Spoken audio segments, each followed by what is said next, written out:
이제 잘 안 보이네. 밑에다 써야 되겠다. 이런.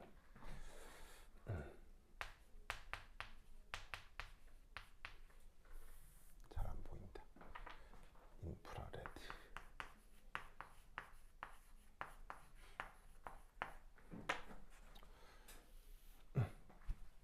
자, 이러면 좀 잘 보이겠지. 자, 이게 전 우주에 나타날 수 있는 빛 에너지를 대강 구분해 놓은 거거든요. 그래서 이제 1이 갈수록 진동수가 커지고 에너지가 억수로 커지고, 그 다음에 요리 갈수록은 파장이 커지고, 아시겠죠? 뒤에서 뭐 수식으로 한번 표현하겠지만 파장이라고 하는 것과 진동수라고 하는 건 서로 정확한 반비례 관계가 있습니다. 그래서 이제 진동수하고 파장은 정확한 반비례 관계인데, 이 얘기는 뒤에서 다시 한번 얘기를 할 거고요. 뭐 여하튼 그래서 요리 가면 파장이 커지는 거고, 이리 가면 진동수가 커지는 거고. 그럼 이때 전 우주에서 가장 강력한 빛 에너지, 그걸 바로 감마레이라고 합니다. 그래서 감마레이란 말 들어본 적 있죠? 자, 감마레이 언제 들락날락하는 빛 에너지죠? 분열. 감마레이 언제 들락날락하는 그 에너지죠? 감마레이? 바로 핵반응.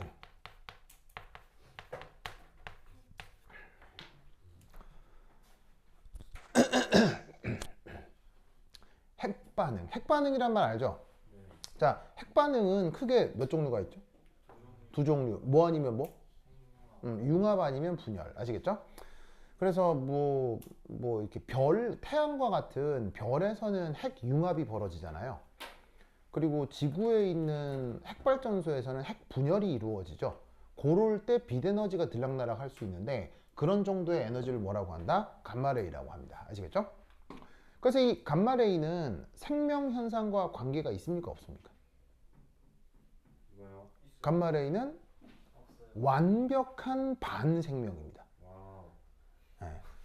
감마레이가 있는 곳에 생명은 존재할 수 없습니다. 무슨 뜻인지 아시겠죠? 그래서 감마레이와 생명의 관계는 서로 완벽한 반대 관계.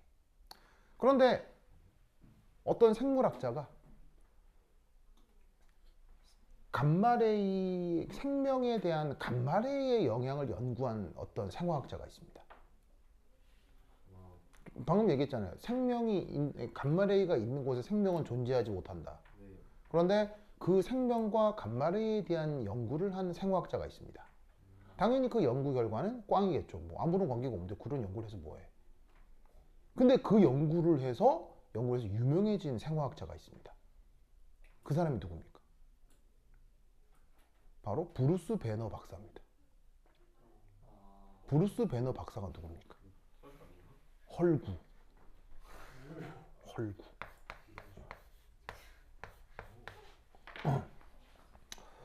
네, 그래서 사실은 이 감마레이는 네, 생명하고는 아무런 관계가 없어요.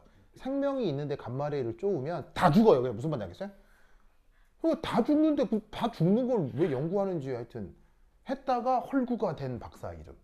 브루스 배너 박사. 그러고 보니 저기 재성이 되게 브루스 배너 박사랑 닮은 것 같은데. 여기 재성이 막 이렇게 막 건들면 막 나중에 막 화내고 폭발하고 그러지 않아요? 평소에 재성이 되게 젠틀하잖아요. 젠틀하는데 그 재성이 화낸 거 본 적 있는 사람? 저 본 적 있습니다. 진짜로요? 진짜로요? 재성이 평소엔 승질 있구나. 그건 아니에요. 그건 아니고. 룸메이트라도 답답해서. 진짜로요? 이 재성이가 화를 낸 적 있다고요? 그렇구나. 잘은 않네요. 그래. 알겠습니다. 네. 하여튼, 그렇게, 헐구, 알겠죠? 여하튼. 그래서 이제 그런 것들을 감마레이라고 하는데, 사실 핵반응은 화학 반응이에요? 물리변화예요? 물리변화인지라 화학 반응하고는 거의 상관이 없습니다. 그래서 화학자 중에 감마레이 쓰는 사람은 없고요. 이 감마레이보다 조금 약한 빛을 엑스레이라고 하거든요. 이 엑스레이는 물질과 어떤 상호작용을 할까요? 엑스레이는 물질과 어떤 상호작용을 할까요? 전자레인지. 마이크로. 네 번이나 적었다면서 무슨 말도 안 되는 소리 하고 있어요. 어? 안 적었어요. 참, 아유, 네, 정말. 제가 어? 자, 엑스레이는 재성. 엑스레이는 뭐예요? 본 적 있다면서 엑스레이. 뼈 사진 찍는다고요? 뭐 도축업자야 뼈 사진 찍게? 어? 아, 투과합니다. 투과. 어? 정확하게 뭐라 했지? 그래요? 가은아, 엑스레이가 뭐예요? 엑스레이는 무슨 상호작용해요? 상관 모르겠어요. 엑스레이 무슨 상호작용해요? 전자레인지 좀 그만 얘기해. 전자레인지 뒤에 나와 뒤에. 아, 무슨 말 전자레인지 진짜. 전자레인지 엑스레인지 나오면 밥 먹다가 다 뒤져. 큰일 나. 무슨 말도 안 되는 소리야 전자레인지는. 어? 그래요. 하여튼 그래. 엑스레이는 바로 오랜만에 코어 일렉트론의 전자전이 가 일어나는 걸 엑스레이라고 합니다. 그래서 물질에다가 엑스레이를 쪼여주면 그럼 코어 일렉트론은 뭐예요? 코어요. 코어 일렉트론은 뭐예요? 핵전. 그래서 이제 뭐 번역을 할 때는 뭐 내부 전자 혹은 뭐 핵 전자 이렇게 표현하기도 하는데 코어 일렉트론이란 바로 최외곽 전자가 아닌 전자. 무슨 말인지 알겠어요? 뭐가 아닌 거? 최외곽 전자가 아닌 전자를 코어 일렉트론이라고 하는 거예요. 무슨 말인지 알겠죠? 최외곽 전자라는 말은 알죠? 핵에서 에너지 주니까 제일 뭐한 거? 핵에서 에너지 주니까 제일 뭐한 거를 최외곽 전자라고 해요. 에너지 주니까 제일 높은 거 아시겠죠? 그거를 최외곽 전자라고 하면 그게 아닌 애들을 전부 다 코어 일렉트론이라고 합니다. 그래서 이제 뭐 핵전자 혹은 내부 전자 이렇게 번역을 하는데 말로 쓰면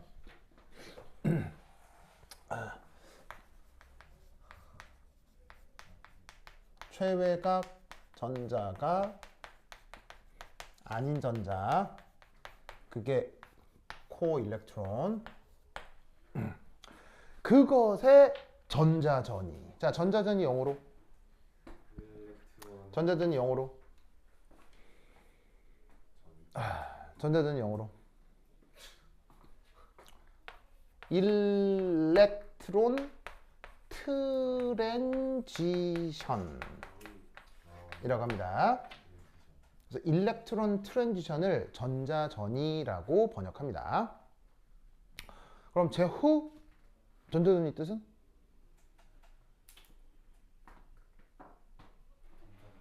전자가 전이하는 거야? 이런. 안 됩니다. 안 됩니다. 뭔가를 정의하라고 할 때 그 단어를 또 쓰면 안 됩니다. 전자전인가 뭡니까? 바로 전자의 역학적 에너지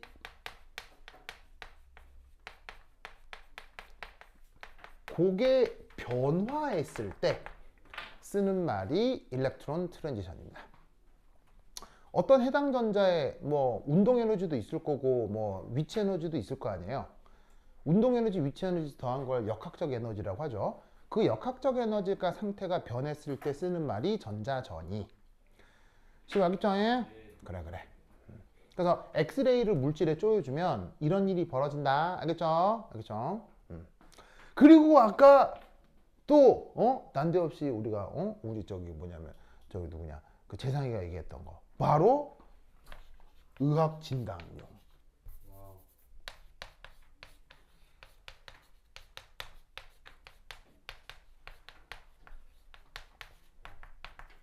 그래서 왜 병원에서 뭐 엑스레이 찍는다 뭐 이런 얘기 하잖아요. 이건 엑스레이라고 하는 에너지 역시 굉장히 강력한 에너지이기 때문에 뭐 사람과 같은 생명체 같은데 이렇게 쪼이면은 살과 이렇게 혈액 같은 이런 저밀도 물질은 투과가 돼버리고 뼈는 금속이 좀 많죠. 뼈에는 어떤 금속이 있어요?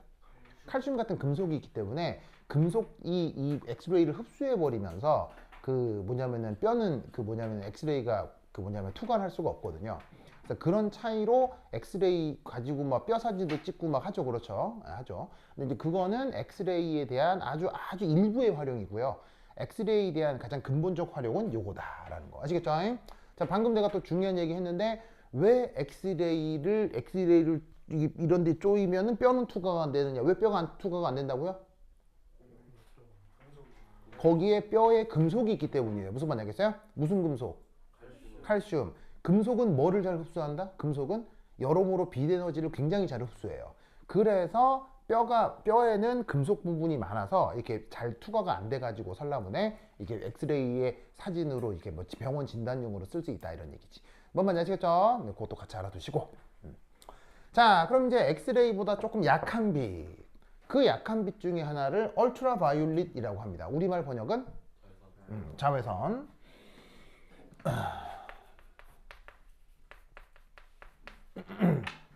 자, 근데 뭐 자외선 혹은 뭐 이런 자외선 같은 말들은 우리 일상생활에서도 많이 쓰기 때문에 우리가 뭐 그렇게 좀 부담이 없는 표현이긴 합니다만, 이 자외선이라고 하는 건 사실 물질적 관점에서 보면 그 다음 영역인 비저블하고 그냥 연계되어 있습니다.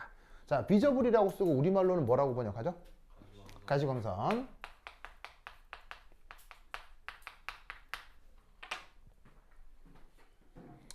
자, 그러면 가시광선은 사실은 이제 뭐 감마레이가 됐건 저 뒤에는 라디오 웨이브가 됐건 다 사실 그 중요한 파장 영역대가 있습니다만 그 모든 파장 영역대를 나 역시 외우고 있지는 못해요. 하지만 가시광선의 파장 영역대는 여러분들 기억해 두셨으면 좋겠습니다. 알겠죠? 자, 가시광선은 파장 영역대 어디서부터 어디까지? 가시광선은 파장 영역대 어디서부터 어디까지? 바로 400 나노미터에서 700 나노미터까지 요 사이가 파장 영역대죠. 가시광선은.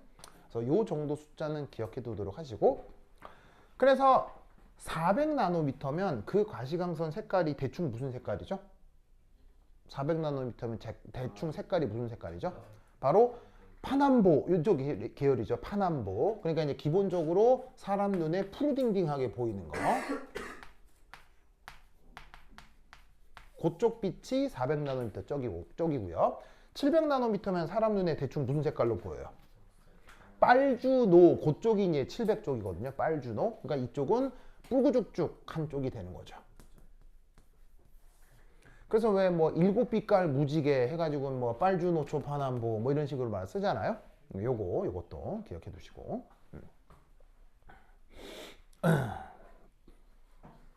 좋아.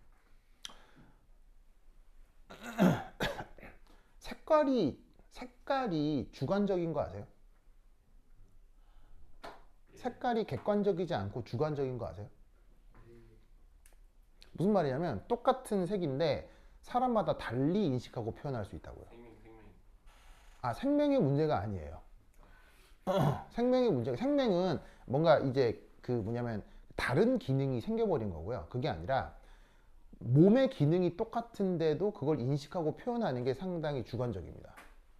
그래서 빨주노초 파남보라고 이 그 무지개를 7가지로 구분하잖아요. 7가지로 구분하는 건 서양적 관점이에요. 근데 원래 예를 들면 우리나라 같은 경우는 무지개를 몇 가지 색으로 구분하게요? 5가지로 구분합니다. 빨주, 노초, 파랑 이렇게 번역합니다. 그냥 빨주, 노초 다음에 그냥 쪽빛 이렇게 번역합니다. 빨주, 노초, 쪽빛. 그래서 파남보를 하나로 그냥 생각해요. 우리나라 사람들은. 그래서 이게 뭐냐면 서양 문화권은 블루이시 쪽을 여러 개로 구분해서 표현해요. 근데 우리나라 사람들은 붉은 쪽을 여러 개로 구분해요. 그래서 서양 말에는 이 뭐냐면 붉은 쪽을 구분하는 말이 몇 가지가 없어요. 근데 우리나라 말에는 빨간색을 구분하는 말이 굉장히 많아요. 빨갛다 단순히 이렇게 표현 쓰는 게 아니고 뿔구죽죽하다 뭐 무슨 말인지 알겠어요? 뭐 놀이끼리하다 놀이끼리하다 영어로 어떻게 번역할 거예요 이거? 그러니까 놀이끼리도 레디시 쪽이잖아요. 이게 빨주노 이렇게 되니까. 그래서 어떻게 되냐면 서양 말로는 그냥 뭐 레드, 오렌지 이 정도밖에 없는 게 우리나라 말로는 말이 굉장히 많아요. 근데 서양 말로는 이 블루이시 쪽이 말이 되게 많아. 그래서 뭐 그린, 뭐 블루뿐 아니라 뭐 젠타, 뭐 그다음에 뭐 코발트 블루 등등 돼서 막 뭐 시안 이렇게 해가지고 말이 되게 많아요 여기가. 무슨 말인지 알겠죠? 그래서 색깔은 우리가 객관적이라고 생각하는데 절대 그렇지 않아요. 색깔은 특히 문화권에 따라서 매우 주관적으로 표현합니다. 아시겠죠? 뭐 여하튼 그렇다. 그래서 서양 화가들이 그린 그림하고 우리나라 화가들이 그린 그림하고 색감이 같아요, 달라요? 다르다니까. 김홍도 그림하고요, 미켈란젤로 그림하고 느낌이 다 같냐고. 그건 다르죠. 완전 다르잖아요. 완전 다르잖아. 완전 다르잖아요. 표현, 근데 지금 여러분들은 단순히 표현 방식의 문제를 생각하는데 그게 아니라 색깔이요, 색깔. 그 안에 컬러가 들어가 있을 때 컬러를 표현하는 방식 완전 다르다고요. 무슨 뜻인지 아시겠죠? 그래서 뭐 여하튼 그렇다. 그래서 700에서 400나노미터 기억하시고, 그런데 이게 물질적 측면에서는 이 자외선하고 가시광선은 한 묶음입니다. 한 묶음. 그래서 얘를 한꺼번에 묶어서 뭐라고 부르냐면 UV 비저블이라고 합니다. 왜냐하면 자외선하고 가시광선은 물질하고 비슷한 방식으로 상호작용을 합니다. 그러면 얘는 어떻게 상호작용을 하느냐? 이 UV 비저블은 바로 밸런스 일렉트론. 밸런스 일렉트론 우리말 번역이 뭐예요? 밸런스 일렉트론 우리말 번역? 최외곽 전자예요. 아시겠어요? 혹은 원자가 전자. 그래서 우리말로 최외곽 전자 혹은 원자가 전자로 번역하는 것이 영어 표현으로는 밸런스 일렉트론이거든요. 그곳의 전자전이. 요게 UV 비저블 영역에 해당합니다. 그러면 잘 보세요. 최외곽 전자가 핵에 강력하게 묶여 있겠어요? 코어 일렉트론이 핵에 강력하게 묶여 있겠어요? 이쪽이 핵에 더 세게 묶여 있겠죠. 그러니까 이 녀석을 변화시킬 때 더 강한 에너지가 필요하겠어요? 더 약한 에너지가 필요하겠어요? 더 강한 에너지가 필요하다고요. 알겠죠? 그래서 어떻게 되느냐? 원자나 분자 같은데, 물질 같은 데다가 UV 비저블을 쪼여주면 최외곽 전자가 들락날락 할 수 있고, 엑스레이를 쪼이면 내부 전자들이 들락날락 할 수 있습니다. 아시겠죠? 알겠죠? 그렇다면 분자를 연구할 때는 둘 중 어디가 적합하겠습니까? 분자를 연구할 때는. 진짜요? 분자를 연구할 때는 노란색 거. 엑스레이가 유용하겠습니까? UV 비저블이 유용하겠습니까? UV.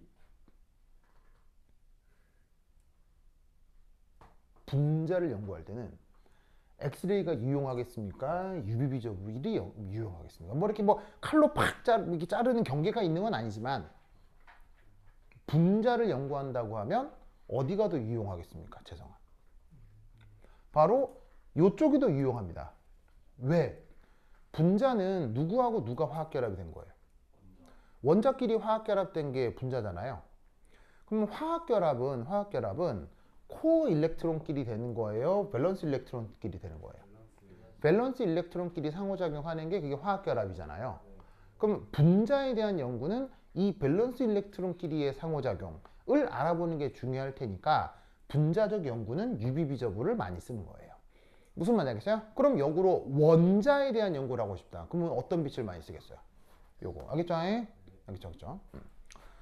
자, 그 다음 이 가시광선보다 조금 더 긴 파장, 그걸 영어 표현으로 인프라레드라고 하고요. 우리말 번역은 적외선입니다. 그리고 줄임말로 IR이라고 씁니다. 자, 이 인프라레드는 물질과의 상호작용에서 어떤 일이 벌어지냐면, 물질 내 화학 결합, 진동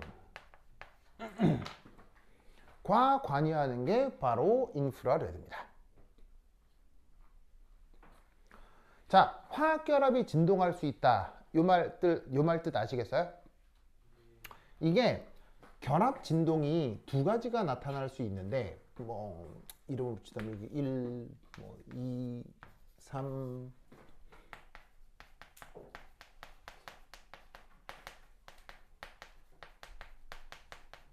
자, 분자의 진동 방식은 크게 두 가지로 나타낼 수 있습니다.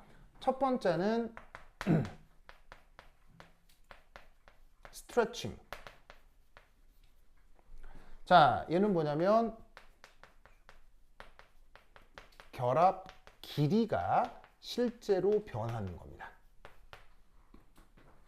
그래서 뭐 얘를 천지백가리로 많이 들 수도 있는데 뭐 이런 거요. 이산화탄소 분자가 있는데 얘는 고정이 되고 이 양쪽 산소 원자가 이런 식으로 진동하는 거예요. 그래서 무게중심에 있는 탄소는 가만히 있는데 양쪽 산소가 뿡뿡뿡뿡뿡 이렇게 되는 거 아시겠어요? 이런 걸 스트레칭이라고 합니다. 왜냐하면 이렇게 압축이 되면 결합 길이는 짧아지고 팽창되면 다시 길어지죠. 그래서 결합 길이가 실제로 약간씩 변할 수 있는 이런 진동을 스트레칭이라고 합니다. 알겠죠? 두 번째 진동 방식은 밴딩이라고 하는 것도 있습니다. 밴딩. 자, 밴딩 얘는 뭐냐면 결합 각의 변화가 일어날 수 있습니다. 그러면 이건 어떻게 진행이 되느냐? 예를 들면 이런 게 H2O 분자잖아요. 여기 결합 각도가 몇 도예요? 104.5도가 H2O 분자에서의 결합 각도죠. 그런데 이 결합 각도가 저렇게 유지가 되는 게 아니라 요렇게 각도가 커졌다가 작아졌다가 커졌다가 작아졌다가 요렇게 진동할 수 있어요. 무슨 말 알겠죠? 이런 걸 밴딩이라고 합니다. 그래서 진동이라고 하면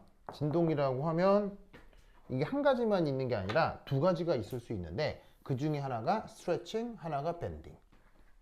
그러면 이 둘 중에도 어디가 조금 더 고에너지일까요? 어디가 조금 더 고에너지일까요? 어디가 더 좀 더 고에너지일까요?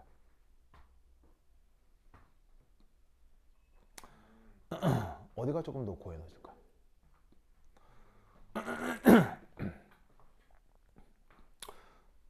그 최근에 나온 드라마 중에 메이드 인 코리아라는 드라마가 있는데 혹시 본 사람?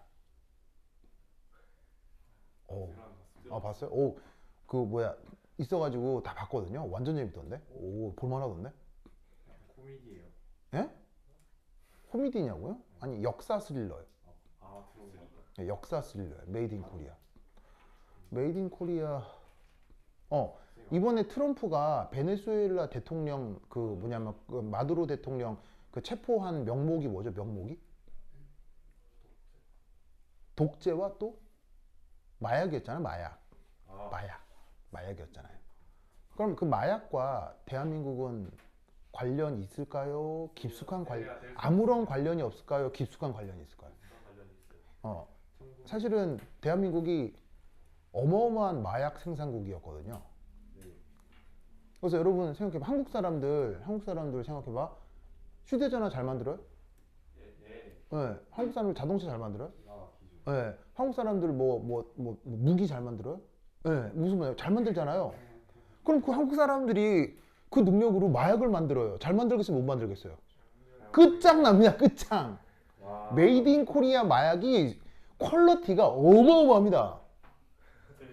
그러니까 그 휴대전화 만들고 자동차 만들고 하는 그 손으로 마약도 만드는 거지. 뭐 그렇지 않겠어요? 재성아, 그렇죠? 그래가지고 그 마약을 무시무시하게 많이 만들었어요. 대한민국이. 언제? 언제? 박정희 때. 박정희 대통령 때 대한민국이 전 세계 엄청난 마약 수출국이었습니다. 근데 이제 왜 그랬는지는 모르겠는데 그리고 그 마약 만들어서 주로 어디로 수출했겠어요? 중국, 멕시코, 니뽕. 왜? 1970년대 중국은 너무 거지 나라여서 돈이 별로 없었고 1970년대 가장 경제가 발전했던 나라가 니뽕이라서 일본 야쿠자 쪽에 한국산 마약이 어마무시하게 수출이 됐었습니다. 근데 왜 그랬는지는 모르겠는데 왜 그랬는지 모르겠는데 이게 실제로 그렇게 그런 일이 있었대요. 왜 그랬는지 모르겠는데 그 우리나라의 그 마약 업자가 그 필로폰을 잔뜩 만들어 가지고 야쿠자한테 보낼 때 그냥 보내기 뭐해서 메이드 인 코리아. 마약 봉지 위에 메이드 인 코리아라고 썼대요. 왜 그랬는지 모르겠는데 하여튼 그랬대요. 한국산 마약이다 뭐 이거지. 뭐 제가 왜 그런지 모르겠는데 뭐 하여튼 여하튼 예.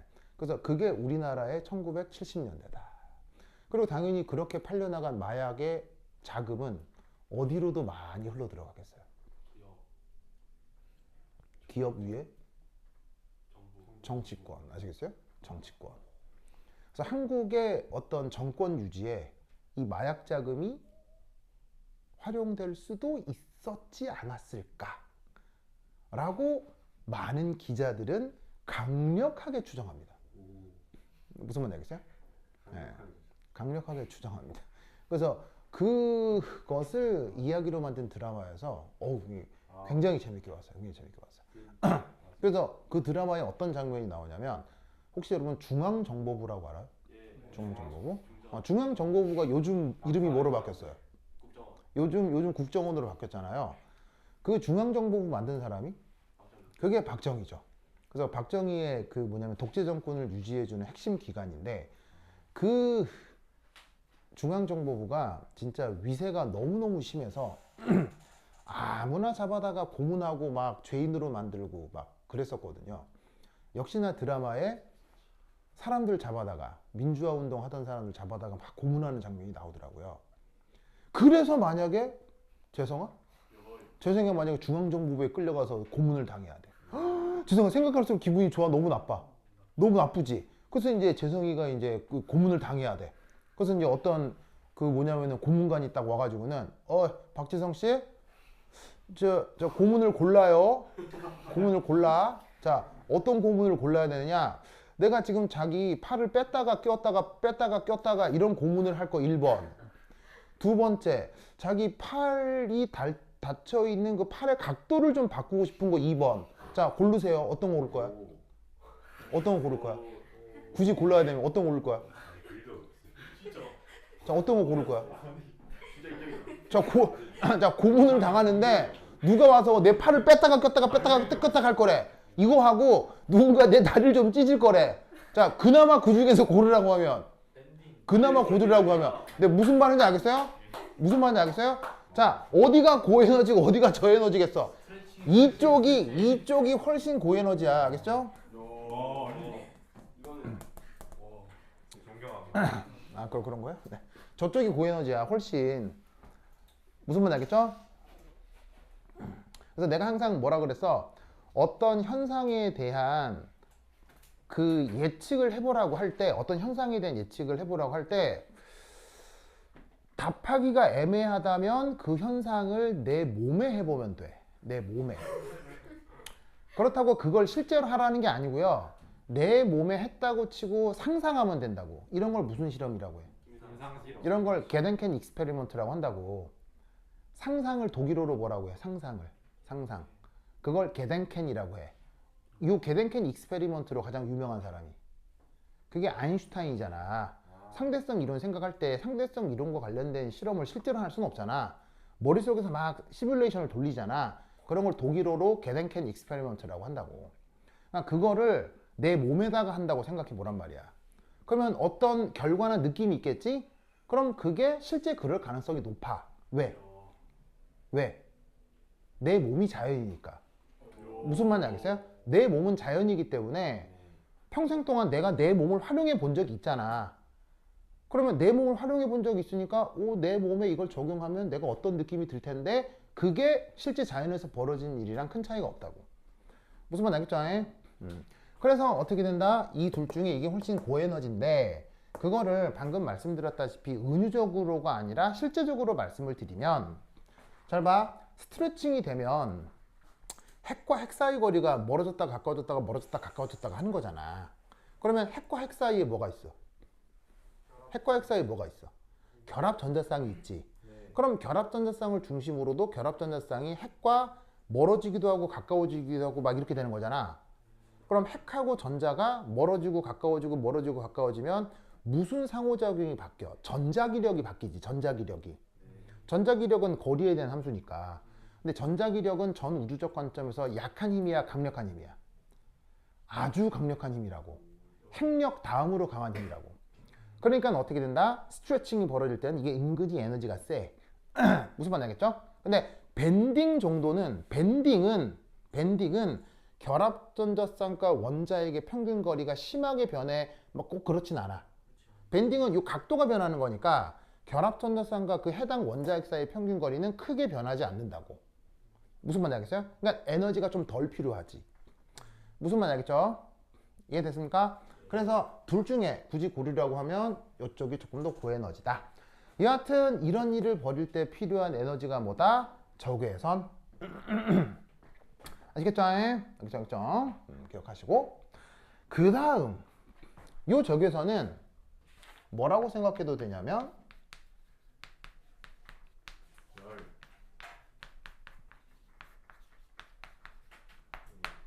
열입니다. 열. 우리가 따뜻하다, 차갑다 이런 말 쓰잖아요. 그 모든 상호작용을 표현하는 빛에너지가 바로 적외선입니다.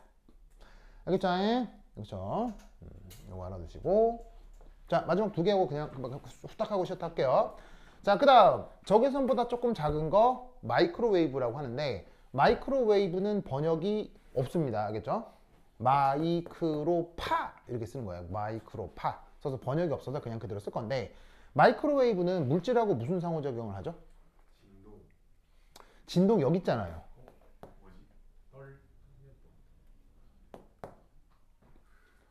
마이크로웨이브는 무엇과 관계 있는 빛에너지입니까? 바로 분자 회전이요. 회전. 자, 요런 걸 뭐라고? 요런 걸 스트레칭, 요런 걸 밴딩. 아시겠죠? 근데 마이크로웨이브는 어떤 분자가 있으면 요렇게 만드는 거예요. 그냥 이렇게 뱅글뱅글 돌리는 거예요. 아시겠죠? 요런 정도의 에너지를 마이크로웨이브라고 하는 거예요. 무슨 뜻인지 아시겠죠? 그러면 아까 여러분들이 마이크로웨이브 했던 것 중에 전자레인지 있죠? 전자레인지는 무슨 분자를 회전시키는 거예요? 바로 물 분자를 회전시키는 거예요. 왜 하필 물에 맞춰져 있어요? 왜 하필 물에 맞춰져 있어요? 전자레인지는 모든 음식에는 뭐가 들어가 있죠? 모든 음식에는 물이 들어가 있죠? 인간이 먹는 것 중에 물이 들어있지 않은 음식은 거의 없어요. 뭐 완벽하게 건조된 쥐포 같은 거? 그런 걸, 사실은 쥐포도 안에 수분이 있어야겠죠? 그러니까 사실은 그 인간이 먹는 음식에는 물이 없는 게 없어. 그래서 모든 음식에 H2O가 있기 때문에 H2O가 회전되면서 어떻게 되느냐? 자, 봐봐요. H2O가 막 회전돼요. H2O가. 그 다음에 또 다른 H2O 분자가 이렇게 막 회전해요. 회전하다가 잘 봐. 회전하다가 또 다른 분자를 땡 칠 수 있죠. 그럼 얘가 어떻게 되겠어요? 병진하겠죠. 회전하다가 나는 회전할 뿐이었는데 다른 분자를 때릴 수도 있잖아. 그럼 얘가 병진하겠죠. 이게 뭐예요? 이 분자에 병진이 일어난다. 이게 뭐예요? 이게 보일링이에요. 보일링. 자, 보일링이 뭐예요? 보일링이? 뭐 예를 들면 끓는 게 보일링이잖아요. 보일링은 무슨 상태가 되는 거예요? 보일링은 무슨 상태가 되는 거예요? 액체가 기체가 되는 거잖아. 가만히 있다가 뱅글뱅글 도는데 땅 때려서 얘가 병진 운동을 하다가 액체에서 날아갔어요. 기체가 됐어요. 이게 보일링이지. 무슨 말인지 알겠어요? 그래서 회전 운동을 통해서 분자의 병진 운동을 유도하는 방식인 거예요. 그래서 전자레인지에 음식을 넣고 물 분자를 회전시키면 물이 음식이 뜨끈뜨끈해진다 이런 말이지. 뭔 말인지 아시겠죠? 알겠죠? 그래서 마이크로웨이브는 뭐에 해당하는 거다? 분자 회전에 관계되어 있는 겁니다. 그리고 이 마이크로웨이브는 이것과도 아주 많은 관계가 있습니다. 마이크로웨이브 가지고 인간이 가장 많이 활용하는 건 뭐죠? 마이크로웨이브를 가지고 인간이 가장 많이 활용하는 거. 통신입니다. 통신. 여러분 휴대전화로 전화하죠. 예. 그 휴대전화에 들락날락하는 빛에너지가 그게 마이크로웨이브입니다. 아시겠죠? 알겠죠? 그래서 만약에 누군가의 통신을 도청하고 싶다. 그럼 어떻게 하면 됩니까? 마이크로웨이브. 여러분들이 만약에 누군가의 통신을 도청하고 싶다. 어떻게 하면 되냐면 집에 있는 마이크로웨이브, 집에 있는 전자레인지를 뜯어다가 거기 마이크로웨이브 발생기를 분해를 해서 거기에 마이크로웨이브가 감응하는 주파수를 바꿔주시면 됩니다. 가정용 마이크로웨이브는 물 분자에 맞춰져 있는데 그거를 뜯어가지고 거기 있는 코일 개수나 코일 위치를 조금 바꾸면 뭐로 바꿀 수 있다? 요 상용 통신용 마이크로웨이브 주파수로 바꿀 수 있습니다. 그러면 뭐가 가능하다? 도청이 가능합니다. 근데 이 정도 테크닉은 대학 전기공학부 졸업하면 누구나 할 수 있습니다. 누구나 할 수 있습니다. 그래서 가정용 전자레인지를 뜯어서 마이크로웨이브 발생기에 손을 대는 것 자체가 법적으로 금지되어 있습니다. 범법행위입니다. 법적으로 금지되어 있습니다. 정말이에요. 그거 해서 경찰한테 걸리면 감옥 갑니다. 정말이에요. 왜냐하면 그 도청으로 무슨 도청도 할 수 있겠습니까? 군사 도청. 왜냐면 군인들끼리 무전기로 소통하잖아요. 그것도 도청할 수 있어요. 전자레인지 있으면 할 수 있어요. 기술적으로. 그래서 사실은 그거 아무나 할 수 있는 건데 하면은 감옥 갑니다. 무슨 말인지 알겠죠? 근데 지금 이 얘기는 전기공학부 나온 애들은 다 아는 얘기입니다. 무슨 말인지 알겠죠? 여하튼 얘네가 통신에 활용된다. 그 다음 라디오 웨이브. 자, 라디오 웨이브 역시나 우리말 번역 없고요. 굳이 쓰자면 라디오파. 알겠죠? 라디오파. 얘는 물질과 무슨 상호작용을 하느냐? 원자 핵의 스핀이라고 하는 물리량이 있을 수 있는데 그것의 전이 그게 들락날락 왔다 갔다 하는 것에 관련되어 있는 빛에너지입니다. 그게 라디오 웨이브입니다. 그러면 이때 여기서 스핀은 스핀인데 원자핵의 스핀이라고 하는 게 뭐냐? 요 얘기는 뒤에서 다시 한번 얘기를 해보도록 할게요. 그래서 원자핵 스핀에 왔다 갔다 함을 활용하는 도구, 그게 바로 그 유명한 NMR입니다. 그래서 창원과학고 같은 경우는 NMR 수업을 하거든요. 그래서 NMR을 배우는데 여러분 학교에서는 아직 NMR 이걸 한 번도 한 적이 없어서 하지 않을 것 같은데 혹여나 천에 하나 만에 하나 선생님이 한다고 하면 그때 다시 얘기하도록 할게요. 이런 테크닉이 있어요. 이게 바로 핵스핀이 변하는 것을 통해서 분자 구조를 파악하는 구조인데 나중에 한다고 하면 다시 하도록 하겠습니다. 이 NMR을 병원에서도 써요. 그게 뭐예요? 그게 바로 MRI입니다. MRI입니다. 그래서 여기 MR 같은 말입니다. 이게 이제 이름이 재밌는데 왜 이름이 반대냐면 이름이 저렇게 되냐면 NMR은 뉴클리어 매그네틱 레조넌스, 요거를 줄여서 NMR이라고 한 겁니다. 근데 MRI는 뭐냐면 매그네틱 레조난스 이미징이라고 합니다. 그래서 MR 같은 말입니다. 그러면 화학 실험실에서나 물리 실험실에서 활용하는 NMR이라는 장비와 병원에서 활용하는 MRI라는 장비는 구동 방식이 같을까요, 다를까요? 이 둘은 구동 방식이 같을까요, 다를까요? 이그젝틀리 세임입니다. 이그젝틀리 세임입니다. 그래서 화학과나 물리학과에서 사용하는 NMR에 시료를 주입하는 시료 주입구 있잖아요. 시료 주입구를 사람이 들어갈 정도로 크게 만든 게 그냥 MRI입니다. 구동 방식은 똑같습니다. 근데 왜 이름이 다를까요? 왜 이름이 다를까요? 환자들이 뉴클리어라고 하면 되게 싫어합니다. 그래서 처음에 이름을 NMR이라고 했었거든요, 병원에서도. 왜냐면 구동 방식이 똑같으니까. 똑같아요. 완전히 100% 똑같아요. 근데 뉴클리어라고 되시면 사람들이 환자들이 선생님 저 안 할래요 안 할래요 해가지고 병원에서 이걸 뺀 거야. 이걸 뺀 거야. 무슨 말인지 알겠어요? 그래서 이름이 MRI로 바뀐 거예요. 아시겠죠?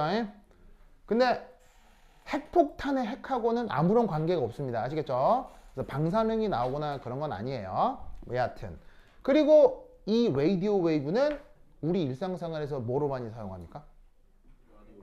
방송. 그래서 그때 활용하는 빛인데 묘하게도 핵의 스핀을 바꾸어 줄 수 있다. 요 영역별에 따른 요 여기 뭐냐면 물질하고의 상호작용이 이러하다라는 요 표 요거 기억해 두세요. 아시겠죠? 알겠죠? 오케이 됐다. 그러면 한 10분 쉬었다 하도록 하겠습니다. 화장실 갔다 오세요.